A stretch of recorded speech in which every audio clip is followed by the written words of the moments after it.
सरस्वती व्यासं ततो जयमुदीरये।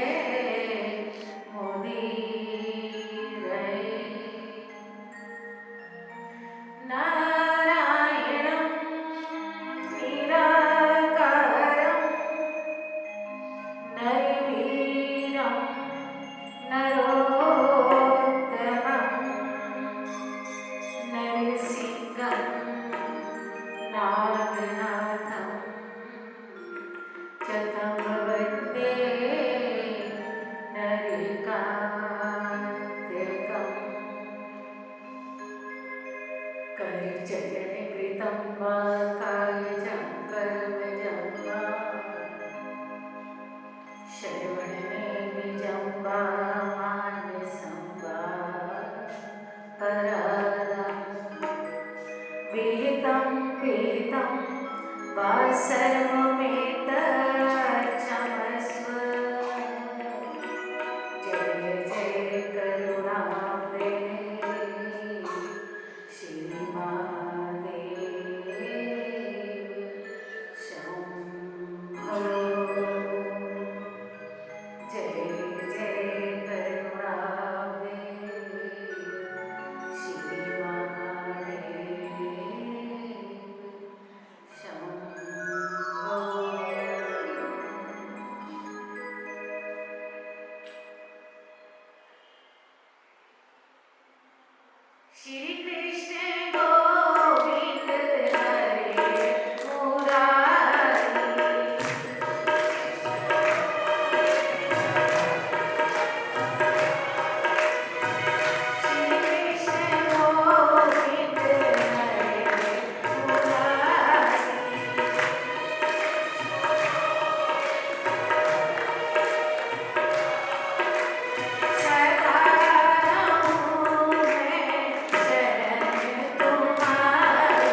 सद्गुरुदेव भगवान की।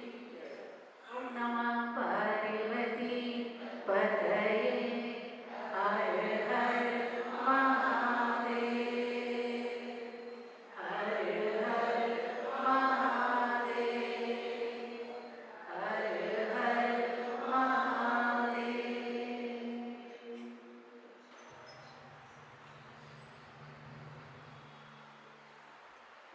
कितनी बड़ी विडंबना है। सनातनी है हम, सनातन धर्मी है हम। रामायण गीता और श्रीमद् भागवत हमारा जीवन है, हमारे प्राण है, हमारी सांसें हैं।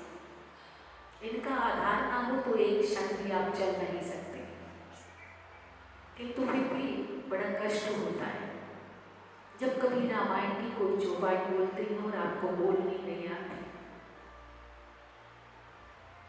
क्यों? पाठ कर लिया करो भाई। आजकल तो न छानना है, न कूटना है, न पीसना है, न बनाना है, सब कुछ रेडीमेड है। टाइम ही टाइम है, टाइम ही टाइम है। पर फेसबुक से, यूट्यूब से, टीवी से फुर्सत मिले तब ना। बकवास देखने की आदत पड़ गई है, बकवास सुनने की आदत पड़ गई। कोई मायने नहीं। इतनी नॉलेज बढ़ा भी लोगे तो दुखी ही होगी। मुझे कई बार लोग कहते हैं महाराज जी आप व्हाट्सएप क्यों लगाते, लगाओ ना, कभी दर्शन करा दिया करो। मेरा एक चेला है सूरत में, शिष्य मेरा चंचल मेरे साथ थी, इसे पता है। एप्पल का जब शुरू में फोन चला था, लाके दिया, कृष्णा को पकड़ाया कि माँ को एक्टिवेट करा के दिल्ली में दे देना। भाई इतना महंगा फोन मैं करूँगी क्या? कहते नहीं, रोज माँ का दर्शन किया करूँगा सुबह सुबह व्हाट्सएप पे। माँ कहता है मुझे 2 साल बोलता रहा, 2 साल पूरे लगातार, माँ लगाओ ना, माँ लगाओ ना, अपना फोन वापिस मंगा। तुम्हारे पास फुर्सत नहीं है गीता रामायण भागवत वेदों के दर्शन के लिए, और मेरे पास फुर्सत नहीं है व्हाट्सएप के लिए और फेसबुक के लिए। ना कभी जरूरत थी और ना कभी जरूरत है। ये सब बहुत ही बात ठीक है, नॉलेज के लिए सब होना चाहिए। आप सब बिजनेसमैन हैं, आप सब संसारिक फील्ड में हैं, आपके लिए अच्छा है, होना चाहिए। लेकिन कितना, कितनी सीमा होनी चाहिए, कितना। आंखें भी कमा दी, दिमाग भी कमा दिया, समय भी कमा दिया, मिला क्या? सिवा टेंशन के और कुछ मिलता है नहीं ना। खैर आप ज्यादा जानते होंगे, ज्यादा नहीं बोलूंगी मैंने चौपाई बोलेगी अधम खग आमिष भोगी गति दीन जी जाचत जोगी। और आपको बोलना ही नहीं है, 1-2 लोग भी बोल रहे थे। क्यों क्यों रोना आता है? क्या होगा हमारी सनातन परंपरा का? चरित्र, मान, मर्यादा, सत्य, ये सब मेरे राम से मिलता है। राम का नाम भी आ गए, राम कहने का मजा जिसकी ज़बान पर आ गया, मुक्त जीवन हो गया, चारों पदार्थ पा गया। धर्म, अर्थ, काम और मोक्ष ये हर मानव की चेतना है, हर मानव की उपलब्धि है। धर्म भी चाहिए, अर्थ भी चाहिए, काम भी चाहिए, मोक्ष भी चाहिए। और इन चारों पुरुषार्थों की सिद्धि नहीं की तो मानव नहीं है, बिना पुच्छ का, बिना सींग का पशु है। पशु एषा विद्या न धनं न ज्ञानं न शीलो न गुणो न धर्म ते मृत्युलोके भूरिभारभूता मनुष्य रूपेण मृगाश्चरन्ति। बुरा लगे तो मुझे दे जाना ये शब्द, आप मत ले जाना, ठीक है? और अच्छा लगे तो थोड़ा थोड़ा पढ़ा करो, शास्त्रों का अध्ययन किया करो, लेके बैठा करो खाली टाइम में। मैं मना नहीं करती कि आप फेसबुक ना देखें, संसारिक ज्ञान ना हो आपको, क्योंकि आप गृहस्थी लोग हैं, रखना भी पड़ता है, लेकिन उसमें से 1 घंटा, आधा घंटा निकाल लीजिए। रामायण की शरण में चले जाइए, गीता की शरण में चले जाइए, भागवत की शरण में चले जाइए। दूसरी बात, सत्संग में आए हो तो सब कुछ घर छोड़ के आओ। यहां सिर्फ स्वयं को लेकर आओ, गप्पे नहीं मारनी, बातें नहीं करनी। सखियों ध्यान से सुनना, सबसे ज्यादा बातें की आज, क्योंकि हम ऊपर हैं, हमें सब कुछ दिखाई देता है। बातें नहीं करनी, चाहे कितनी भी अर्जेंट बात हो, कोई करने भी लगे तो उसके मुंह पर हाथ रख दो कि सत्संग के बाद भी की जा सकती है। आधा घंटा ही तो है, व्यर्थ नहीं कमाना। बड़े भाग पाइए सत्संग, तब तब हुई मोह मति भंगा। पहले दिन मैंने स्टार्ट किया था, बिनु सत्संग न हरि कथा, तेहि बिनु मोह न भाग, और मोह गए बिनु राम पद होई न दृढ़ अनुराग। सत्संग में बैठते हो तो मोह भागता है, भागता है, भागता है, लेकिन भागता है, आदत है इसकी भागने की, लेकिन जब बाहर जाते हो ना, दौड़कर फिर तुम्हारे पास आ जाता है। नोटिस किया तुमने? आप जितनी देर यहां बैठे हो उतनी देर तो भागता है, लेकिन भागना उसका स्वभाव है। जब तुम यहां से बाहर निकलते हो, गेट से बाहर गए, मंदिर गए, और वो बहुत तुम्हारे पास दौड़कर वापिस आ जाता है। अब वो दोबारा की तरह कितना भी बनो, चल पीछे है, लेकिन आएगा, ये मोह तो आएगा। कितनी बार भगाओगे वो तो आएगा, और आपको अपने अधिकार में मिलेगा। अब एक बात बताओ, बाली ने रावण को जीता, आप सब जानते, बाली ने रावण को जीता, किंतु हुआ क्या? जीतने के पश्चात रावण बहुत चतुर है, पंडित है ना, विद्वान है ना, जीत लिया, लेकिन जीतने के पश्चात बाली से मित्रता कर ली,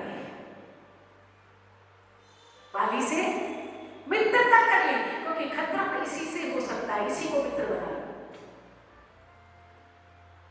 रावण को बहुत शमोली तदभंकार पाकर विश्राम है। आपके जीवन के सुख, विश्राम, आराम और चैन का हरण करने वाला आपका अपना मोह है, कोई दूसरे की हस्ती नहीं कि आपके आत्म स्वरूप को, सुख स्वरूप चेतना का हरण कर सके। किसी की हस्ती नहीं, किसी की ताकत नहीं, आपका अपना मोह ही आपका सुख, आपका चैन, आपका आराम, आपका विश्राम, आपकी शांति भंग कर देता है, भंग करता है। तो मोह कहीं और से नहीं आता। रावण की परिकल्पना है कि रावण मोह का स्वरूप है। इसका सीधा सा अर्थ है कि बाली ने मोह को जीत लिया, बाली ने मोह को जीत लिया। कभी कभी हम भी जीत लेते हैं जब सत्संग में बैठते हैं, किंतु हुआ क्या? जीतने के बाद मोह से मित्रता कर ली, दलदल और गहरा हो गया, दलदल और गहरा हो गया। रावण ने तो श्री जानकी जी का अपहरण बाद में किया, बहुत बार, किंतु बाली ने अपने ही छोटे भाई की पत्नी का अपहरण कर लिया। क्या मतलब रहा? मोह को जीत लिया, लेकिन मोह से यारी कर ली, मोह से दोस्ती कर ली, मोह से मित्रता कर ली। और वो काम जो बाली ने जो रावण ने बाद में किया, बहुत बाद में, रावण ने, बाली ने पहले ही कर लिया, तो मोह मिट गया क्या? मोह को मार दिया क्या? तेही बिनु मोह न भाग, मोह भाग गया, लेकिन जैसे ही बाहर निकले लौट कर वापिस आया। सह अस्तित्व है मोह का, नाम का। एक कथा और भी है हमारे रामचरितमानस में, सहस्त्रबाहु ने भी रावण को जीत लिया। सहस्त्रबाहु ने रावण को जीत लिया, यानी मोह को सहस्त्रबाहु ने भी जीत लिया। किंतु फिर जीतने के पश्चात रावण बहुत चतुर है, पंडित है, आचार्य है, विद्वान है, इसलिए उसने सहस्त्रबाहु से भी दो दो हाथ मिला दिए कि खतरा हो सकता है, इससे भी मित्रता करो। मित्रता कर ली, और मित्रता करने के बाद रावण ने कुबेर की सोने की लंका छीनी ना, रावण की अपनी नहीं है लंका, बड़े भाई की है, कुबेर की है। उससे लंका भी छीन ली, विमान भी छीन लिया, वैभव भी छीन लिया। छीना झपटी ये फितरत है मोह की। अगर कमा के नहीं मिलता तो छीन लो, अगर कर्म से नहीं मिलता तो लूट लो। ये स्वभाव है। नहीं मिला लूटना, झूठ बोलना, चोरी करना, ये मोह का स्वभाव है। और रावण में ये सब है। रावण में है कि नहीं सब? तो क्या है वो? मोह का स्वरूप है। ऐसे नहीं मिलता तो ऐसे पापड़ बेलते रहते, बेलते रहते, बेलते रहते, बेलते रहते। ये मोह का घिनौना रूप है। छीन लिया। और अंततः सहस्त्रबाहु ने जब रावण से मित्रता कर ली तो रावण वाला गुण सहस्त्रबाहु में भी आ गया। सत्कर्म करता है, यज्ञ करता है, हवन करता है, भगवान शिव की आराधना कर करके उसने सहस्त्र भुजाएं प्राप्त की है। सहस्त्र भुजाओं का बल है उसमें। कभी कभी कल्पना करनी पड़ती है, सहस्त्र भुजाएं लगी कहां होंगी? लगी कहां होंगी? शरीर तो इतना है। सहस्त्र भुजाएं कैसे संभालता होगा? लेकिन ये एक अनूठा दर्शन है शास्त्रों का। सहस्त्र भुजाएं हर समय नहीं रहती, यानी सहस्त्र भुजाओं से पुरुषार्थ करता है, अर्थ धर्म और काम का उपार्जन करता है। जितना सहस्त्र भुजाओं से हम कर सकते हैं उतना उपार्जन किया है उसने। ध्यान से सुनना, सहस्त्र भुजाओं से। जब हम दो भुजाओं से भी उपार्जन करते करते थकते नहीं है तो सहस्त्र भुजाओं से करेगा वो कितना करेगा। और ऐसा नहीं है, धर्म भी करता है, यज्ञ भी करता है, हवन भी करता है, वेदों का उच्चारण भी करता है। इसलिए रावण उसके समक्ष हार गया। लेकिन हुआ क्या? मोह हारा तो सही, लेकिन दिमाग पर हावी हो गया, क्योंकि मित्रता कर लेना। मित्रता करने के बाद दिग्विजय के लिए निकला और जब तक आश्रम पहुंच गया। ये कथाएं सिर्फ सुनने के लिए नहीं है, जीवन में उतारने के लिए। जब तक आश्रम पहुंच गया अपनी चतुरंगनी सेना के साथ, जब वहां पहुंचा तो सम्राट भी पूजनीय होता है। जब तक भी ऋषि है तो सहस्त्रबाहु सम्राट है, दिग्विजेता है। सम्मान किया, पूजा की, अर्घ्य दिया, बिठाया और चतुरंगनी सेना के साथ बोले मैं आपका स्वागत करना चाहता हूँ, भोज कराना चाहता हूँ, आप मेरे अतिथि हैं।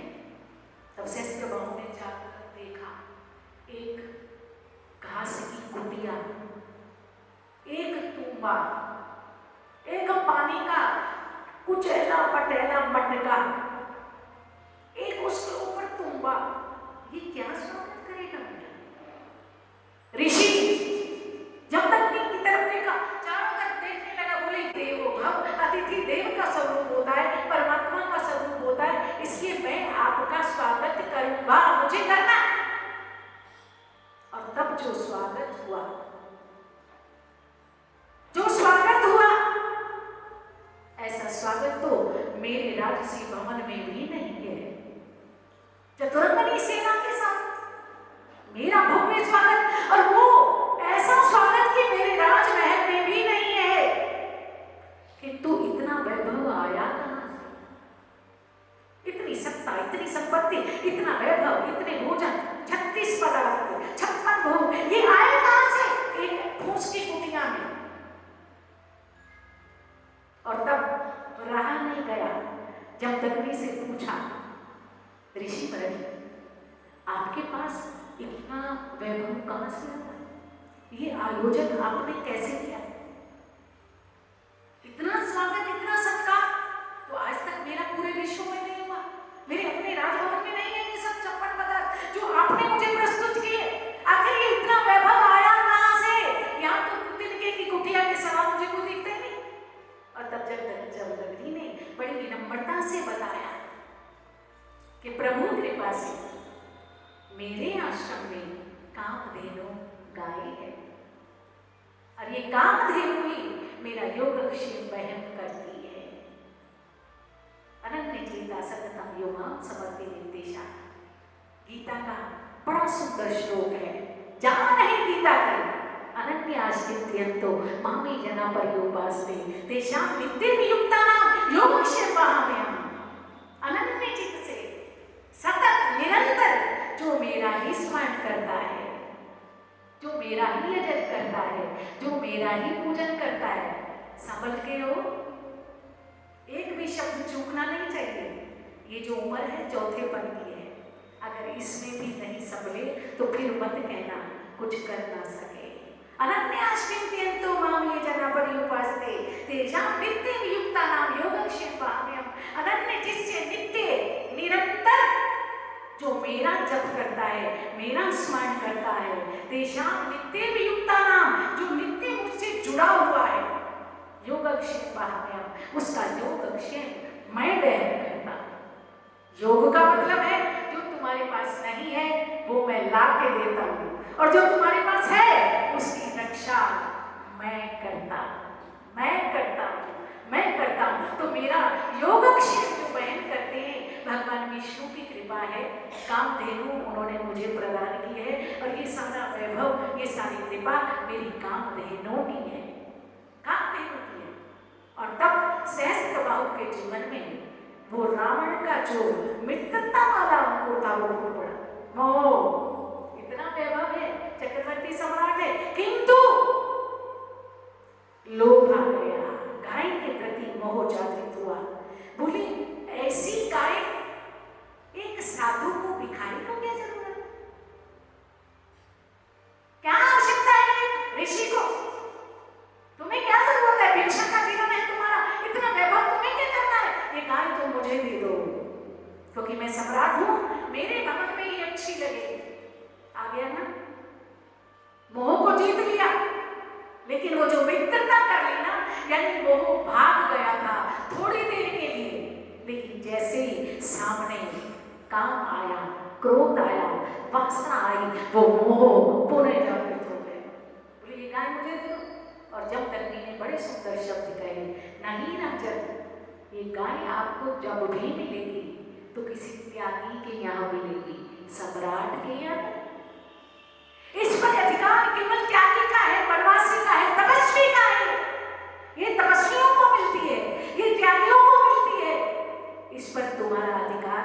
कभी सुना आपने कि किसी चक्रवर्ती सम्राट को भगवान ने गाय प्रदान की हो? या तो वशिष्ठ के पास मिलेगी और या फिर जमदग्नि के पास मिलेगी। कामधेनु का इनकार कर दिया, और जब इनकार कर दिया तो 4 भाइयों के साथ जमदग्नि का सिर काट दिया। इतनी भयानक भयावहता है इस मोह की, इतना वैभव होते हुए भी एक गाय का मोह नहीं छोड़ सके।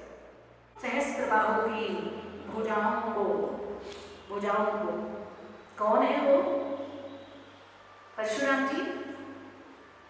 हमारे यहाँ एक शब्द आया ज्ञानदीप का प्रसंग में, ज्ञानदीप का प्रसंग में बोलिए परशु क्या है, किससे काटा भुजाओं को? परशु से। और वहां एक शब्द आया है दान परशु बुद्धि शक्ति प्रचंडा। किससे काटा? ये सहस्त्र भुजाएं, 2 भुजाओं से जब हम इतना बटोरते हैं तो सहस्त्र भुजाओं से कितना बटोरता होगा? तो ये लोभ का प्रतीक है। लोभ की जब मोह से, यानी ये चाहिए चाहिए चाहिए, जब तक लोभ रहे, लाभ लेना कोई बुरी बात नहीं है, लेकिन लाभ पर जब एक मात्रा चढ़ जाती है ना, वो फिर हमें दुष्आचरण करने के लिए मजबूर कर देती है। हम आचरण से गिर जाते हैं, चरित्र से पतित हो जाते हैं। इसलिए यह शब्द आया दान परशु बुद्धि शक्ति प्रचंडा। दान के फरसे से लोभ की भुजाओं को काट दिया। समझ आई आपको? नहीं है। दान करोगे तो लोभ कटेगा, लोभ कटेगा तो आपका विषयों के प्रति मोह कम होगा। इसलिए सदैव बटोरिए, कोई बुरी बात नहीं है, लेकिन उसे साथ साथ उसमें जो अलग शलग शाखाएं फूटती हैं, घास फूस हो जाता है, कचरा हो जाता है, उसे दान के फरसे से काटते रहिए। और वो सार्थक तभी होगा जब आपको दान से उसे काटना आता हो। हमारे शास्त्रों में बहुत सारे सिद्धांत हैं ऐसे। तभी जब आप दान के वर्षे से लोभ की भुजाओं को काटेंगे तो आपका जिसकी वस्तु के प्रति लोभ है वो कटेगा, मोह है वो कटेगा। इसलिए मोह को बनाना नहीं है, लाभ हो जाएगा। मैं कहाँ से आया, मेरी जननी कौन है, मेरा जनक कौन है, मेरा पिता कौन है, मेरा अस्तित्व कौन है। जब इन सब चीजों में तुम प्रवेश करोगे, इन सब में तुम जब घुसोगे तो तब तुम्हारा मोह भंग होगा। मैंने कल यही छोड़ा था ना, पता लगाया आपने? सबसे पहले किसके मन में ये आया, कस्म तुम कौन हो, को अहम मैं कौन हूं, कुता आया था, मैं कहां से आया हूं, को मैं माता, को मैं दाता, मेरा पिता कौन है। और तब चारों तरफ देखा, सबसे पहला उद्भव, सबसे पहला उद्भव, सबसे पहला प्राकाट्य उस अहम तत्व का। ये प्योर वेदांत है, वो सावधान होकर बैठना। अहे तत्व का कौन थे वो, ब्रह्मा जी। देखा चारों तरफ कुछ नहीं है, अथाह जल, जल ही जल है चारों तरफ। ऊपर देखा, नीचे देखा, दाएं देखा, बाएं देखा, चारों तरफ घूमे। वो चारों तरफ घूमे तभी तो चार सिरों हो गए। बड़ा लॉजिक है हमारे सारे देवताओं में, मानवों में, कथाओं में। चारों दिशाओं में देखा, चार सिर ब्रह्मा के, लेकिन चार नहीं है, वो ऊपर भी देखा तो कितने हो गए, 5। लेकिन ब्रह्मा जी तो 4 सिर वाले। ये भी बहुत सुंदर कथा है, कभी सुनाएंगे, बाद में देखेंगे, अभी नहीं। अभी हमारा जो विषय है वो दूसरा है। विचार करने लगे, कौन है तू जिसने मुझे पैदा किया, कहां से आया हूं मैं, को अहम मैं कौन हूं। और अनंत काल तक परीक्षण करते रहे पर समझ में आया नहीं। चारों दिशाओं में देखा, ऊपर देखा, लेकिन नीचे नहीं देखा। हमारा स्वभाव है, हम हमेशा ऊपर देखते, नीचे देखते। जब भी चलो तो तब नीचे देख कर चलना चाहिए, वो उठा के चलोगे तो ठोकर लगेगी, है ना। अरे थोड़ा रोज देखते हो, कभी कभी पाँव भी देख लिया करो। आजकल देखते हैं सब, एडिट्यूड करवाते ध्यान देते हैं लोग, लेकिन निरीक्षण में आत्मनिरीक्षण की बात करते हैं, भौतिक बात की बात नहीं करेंगे। जब ब्रह्मा जी ने अनंत काल तक अपने आप को देखा, नहीं पहचान पाए मैं कौन हूं और तू कौन है जिससे मैं निकला, जिससे मैं आया। जब नीचे देखा तो ओ क्या बात है, वो अहम तत्व महे तत्व में बदलना चाहता था। एको अहम बहु भविष्यामि, मैं एक हूं बहुत हो जाऊं। और तब कहां से निकले ब्रह्मा जी, नीचे जब देखा तो एक आहा, क्या मूर्ति है, क्या आनंद है, क्या दर्शन है। शांताकारं भुजगशयनं पद्मनाभं सुरेशं विश्वधारं गगनसदृशं मेघवर्णं शुभांगं लक्ष्मीकान्तं कमलनयनं योगिहृदयां वन्दे विष्णुं भवेन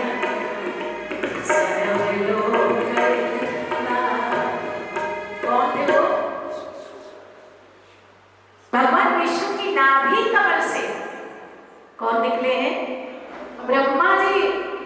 और तब उन्हें ध्यान आया, अरे वाह, तो ये मेरा उद्गम है, कस्तु, यानी ये कौन है, भगवान श्रीमान नारायण। उन्हीं के संकल्प से कौन हुए, को अहम मैं कौन हूं। प्रभु ने उनको नाम दिया ब्रह्मा। थोड़ी रचना की है मैंने अहम तत्व से मह तत्व की, और अब तुम सृष्टि की रचना करो। वहां से सृष्टि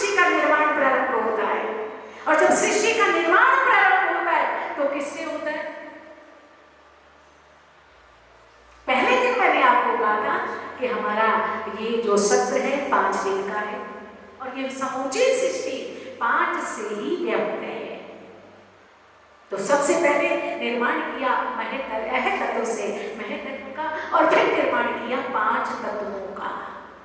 क्षिति जल पावक गगन समीरा और पंच रचित अति अधम शरीरा।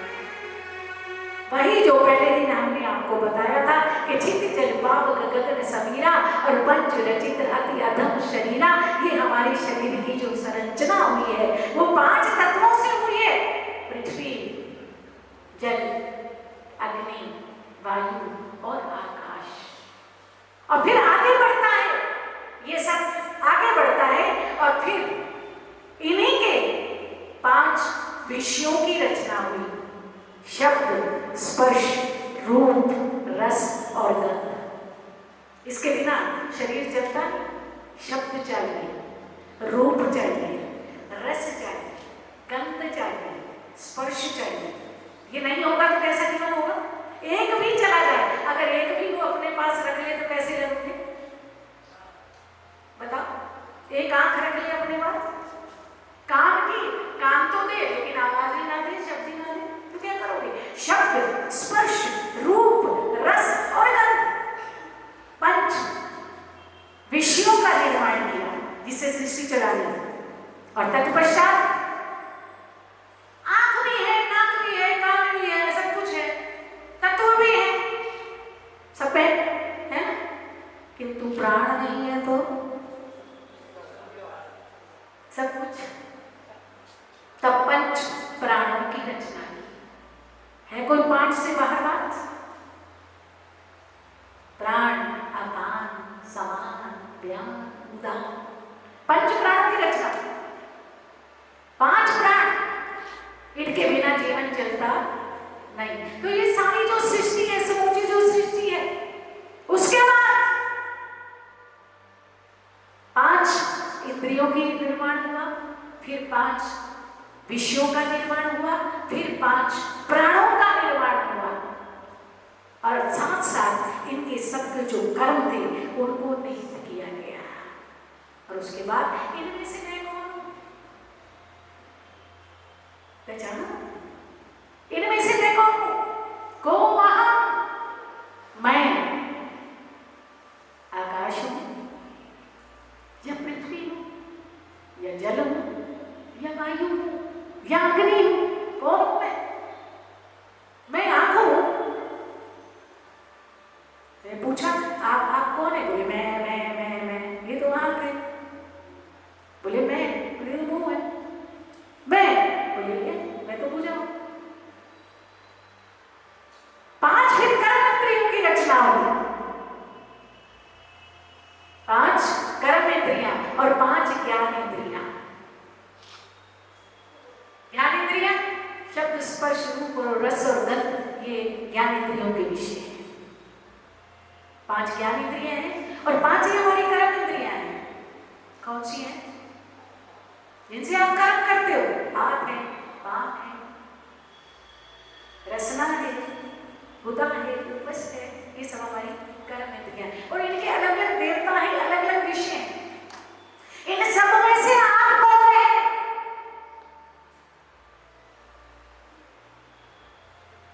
विचार किया करो। ये मंथन की प्रक्रिया है, ये विचार की प्रक्रिया है। यद्यपि विषय कलिष्ठ है लेकिन यहां तक पहुंचना जरूरी है मरने से पहले। इससे पहले कि मृत्यु हमें दबोच ले, उससे पहले अपने आप को जानना जरूरी है। अगर नहीं जाना तो फिर दोबारा आना पड़ेगा लौटकर और फिर भवडमी के चक्र खाना पड़ेगा। संसार सागर में बार बार फिर डूबना पड़ेगा, बार बार जन्म लेना पड़ेगा और बार बार मरना पड़ेगा। और जिसके लिए हमारा जीवन, ये मानव का जीवन मिला है, बड़े भाग मनुष्य तन पावा, सुख दुर्लभ सब ग्रंथन गावा, और साधन नाम मोक्ष कर द्वारा, पाई न जेहि परलोक सुवारा, सो परम दुख पावाई, सिर धुनि धुनि पछताई, और काल कर्म ईश्वरई, मिथ्या दोष लगाई। फिर दोष लगाता है, समय ही ऐसा है, प्रभु की ऐसी ही इच्छा थी, क्या करूं, कुछ ऐसा कर्म बन गया। लेकिन नहीं, डूबने से पहले जागो ताकि डूबना ना पड़े।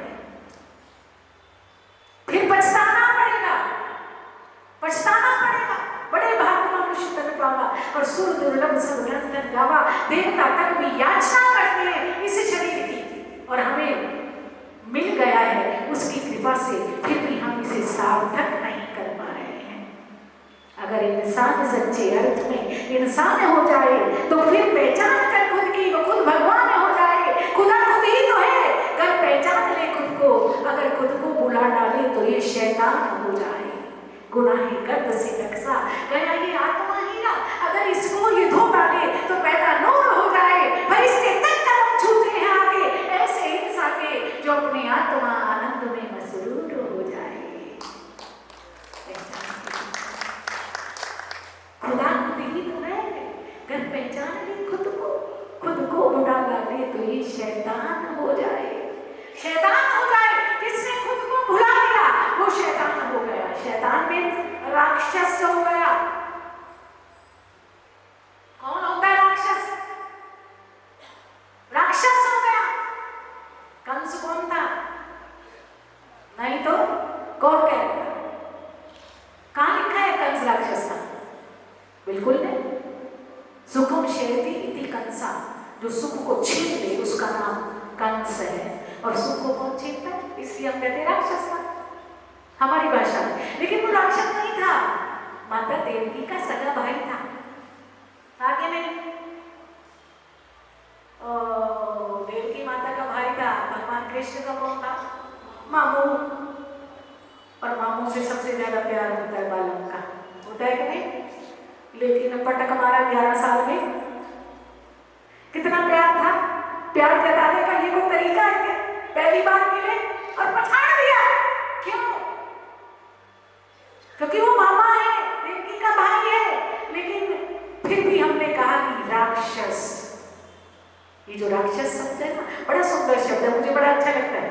क्यों? कि जब मैं इसकी व्याख्या करती हूँ, क्योंकि पहचान में आता है कि ये कौन है। राक्षसा, राक्षसा, राक्षस का मतलब है राक्षसा, इससे सदैव अपनी रक्षा करो, दूर रहो। राक्षस है, राक्षस के पास कोई नहीं जाएगा। जाएगा क्या? नहीं। राक्षसा, रावण भी राक्षस नहीं है, लेकिन हम कहते हैं कौन है? राक्षस है। आचार्य है, चारों वेदों का प्रमाण पंडित है, और खूबसूरत भी है क्योंकि ब्राह्मण घर में पैदा हुआ। विद्वान भी है, वेदों को स्वर दिया है उसने।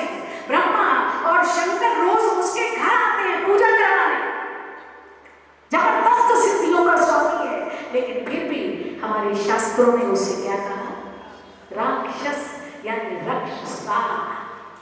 सदैव बचते रहो, बचते रहो, बचते रहो। उससे अपनी रक्षा करो, इनसे अपनी रक्षा करो।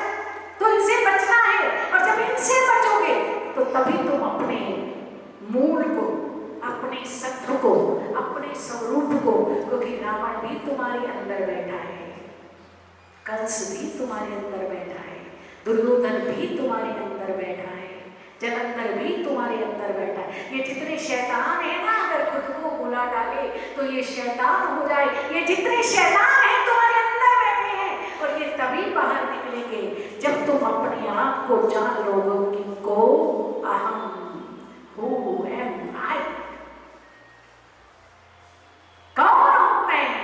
जिससे तुम्हें समझ में आ जाएगा एक भी शैतान तुम्हारे अंदर टिक नहीं सकता, क्योंकि वो उससे डरता है जो तुम हो।